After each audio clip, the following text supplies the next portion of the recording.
Homme pauvre, écoute maintenant ce que Dieu dit au sujet des riches égoïstes.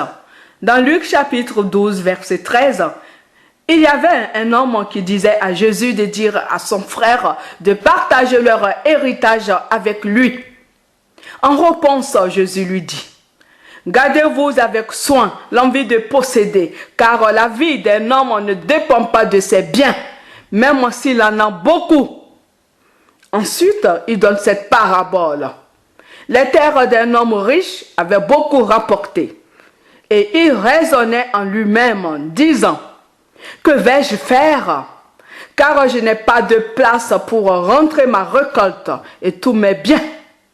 Voici, dit-il, ce que je ferai.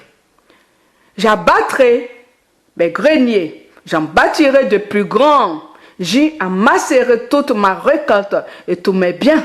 Et je dirai à mon âme, tu as beaucoup de biens en réserve pour plusieurs années. Repose-toi, mange, bois et réjouis-toi.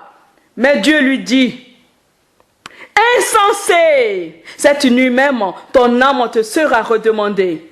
Et ce que tu as préparé, pour qui cela sera-t-il? Il en est aussi de celui qui amasse des trésors pour lui-même et qui n'est pas riche pour Dieu. Écoute aussi ce qu'il a dit aux responsables de l'église de Laodicée dans Apocalypse chapitre 3 versets 17 à 18. Tu dis, je suis riche, je me suis enrichi et je n'ai besoin de rien.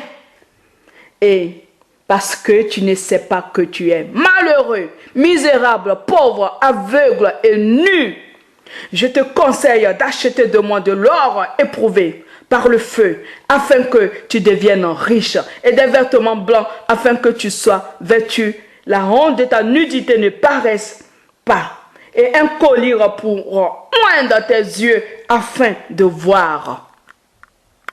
Hé, homme riche, tu as entendu ce que Dieu dit de toi? Ta richesse, c'est du vent qu'on ne voit pas arriver, qu'on ne voit pas partir. Le riche pour lui, c'est celui qui a de l'intelligence pour reconnaître sa parole afin de sauver son âme à la fin du monde. Ouvre tes yeux, regarde autour de toi et donne un peu de tes biens aux plus démunis. Car ces gens-là n'ont pas choisi d'être nés pauvres, ainsi que les réfugiés de guerre vivant dans ton pays, dans des conditions difficiles, et ceux des intempéries. Réveille-toi, car ta route est ténébreuse, ton âme est déjà morte, quoique vivante. Apprends ce que c'est la pitié, sans oublier les autres péchés. Instruis-toi de Lazare le pauvre et le riche dans Luc chapitre 16 versets 19 à 31.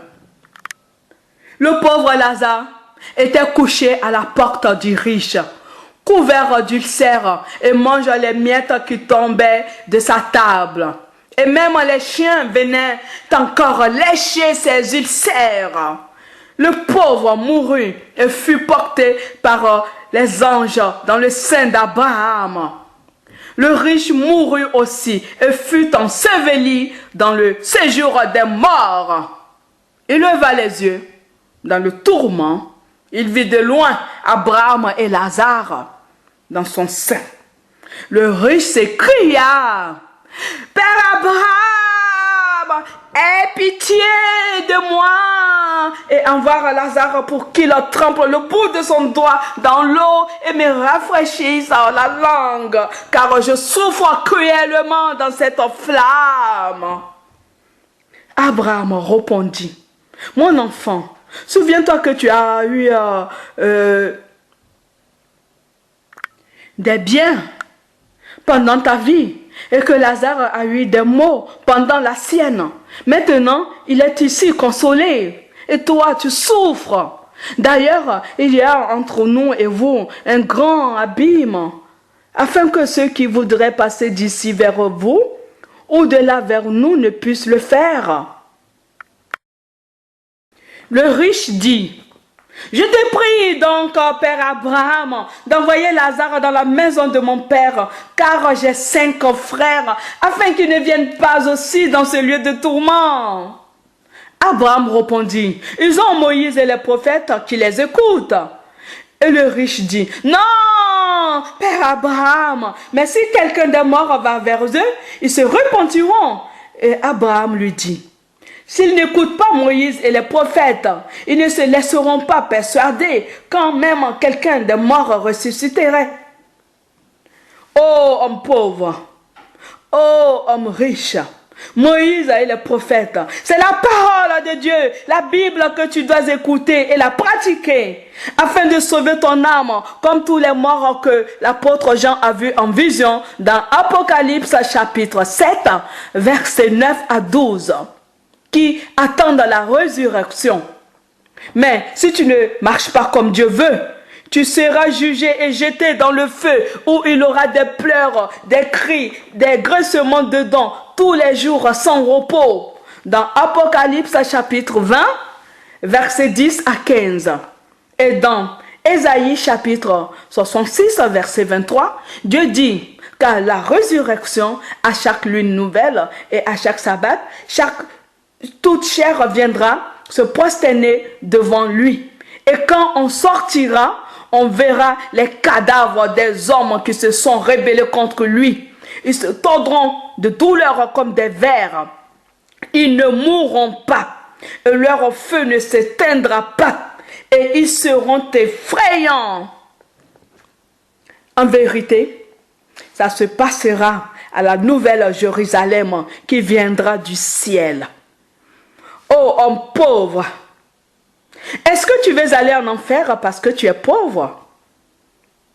Ben si ce n'est pas le cas, lève-toi pour combattre les péchés de Satan. Car personne ne le fera à ta place, ni tes parents, ni ta femme, ni ton mari, ni tes enfants, ni tes amis. C'est un combat que tu dois affronter tous les jours. Et seul, car l'œuvre de chacun retombera sur sa tête. Le monde est rempli de la méchanceté de Satan, le diable. Même dans les églises, on retrouve ces enfants qui ne respectent pas du tout la parole de l'Éternel Dieu. Mais toi, reste sur tes gardes. Tends tes oreilles, écoute la voix de ton Créateur. C'est lui qui dirige tes pas lorsque tu marches. Arrête de te poser des questions, de te prendre la tête. Tourne ton regard vers lui et donne-lui simplement ton cœur avec vérité. Car il résout tous les problèmes, il fait toutes choses. Oui, je sais que la pauvreté est très, très dur. Et ça fait mal. Mais cherche à sauver ton âme. Dieu n'a pas créé la pauvreté. La pauvreté existe à cause de la méchanceté des hommes qui suivent Satan. Que la paix de notre Seigneur Jésus soit sur toi. Qu'il t'ouvre les yeux. Qu'il t'ouvre les oreilles pour voir et pour entendre sa parole.